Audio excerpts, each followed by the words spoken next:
Well, thank you, Chair. Mr Mayor, the last Labour government left office trying to close our hospital in Whipps Cross, and one of the first actions of this Labour government was to take the diggers and workmen off the ground in the construction of our new hospital in Whipps Cross. Now, in 2022, you acknowledged the issues at Whipps Cross, the issues with flooding and the fact we are in dire need of a new hospital, and you agreed then that you would write to the Prime Minister, as well as the representations you had already made to the Health Secretary.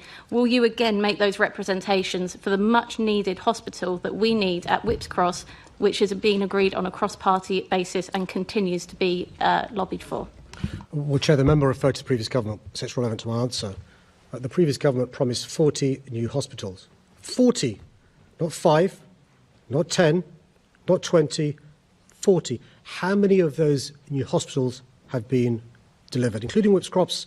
Whipps Cross, by the way, was promised by the previous government. Now, what we've seen today, by contrast, is a sober assessment by Lord Aradasi of the state of the National Health Service, and it's broken. It's broken because of the mess made over the last 14 years, and there's three big reasons Lord Darzi sets out for the reasons why the NHS is broken. Firstly, austerity from the previous government starting in 2010. Secondly, the Lansley reforms, the top-down restructuring of the NHS, and thirdly, COVID and the legacy of COVID. So what you've seen today is our Prime Minister setting out a roadmap over the next 10 years of how we fix the National Health Service on its knees, on life support, and we're going to make sure over the next few years, as long as I'm Mayor, I work with the government to try and restore the NHS, including improving services at Whipps Cross Hospital, which have been awful over the last few years and needs to be restored. Thank you. To reiterate, the last Labour government tried to close Whipps Cross. There were diggers on the ground that this Labour government are removing as we rebuild that new hospital. You agreed to make representations and ask that that work be significantly sped up, and we agreed to those as well locally.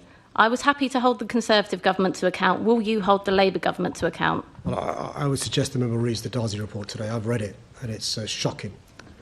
Let me talk to you, Mr Mayor. You can make excuses, but when you look at what the Conservatives were left with in 2010, we had unemployment at 8%. Yeah. We left you with 4.4%. You had inflation at 3.4%. We left it at 2%. You had the lowest growth of any nation in the G7. We left this Labour government with the fastest growth. You had a deficit in this country of 10.3%, and we left it at 4.4%. It is sorry excuses. Either you want the new hospital at Whipps Cross and you will lobby for that regardless of the government, or you won't.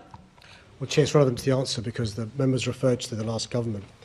When the Labour Party stopped being the government in 2010, with the highest satisfaction from citizens of the NHS in recorded history, with the shortest waiting list in NHS history, we had more doctors. The question is whether he will write to the government. If he doesn't want to answer it, I don't want to hear it. Well, the members referred to the last Labour government and given a caricature that's untrue. And so it's really important that those watching this are reminded about the legacy we left this government, and today's report from Aradasi sets out in black and white the mess the Labour government's got to clean up. At this point, I need to ask the Assembly to agree to suspend Standing Orders 2.9b in order to allow the remaining business on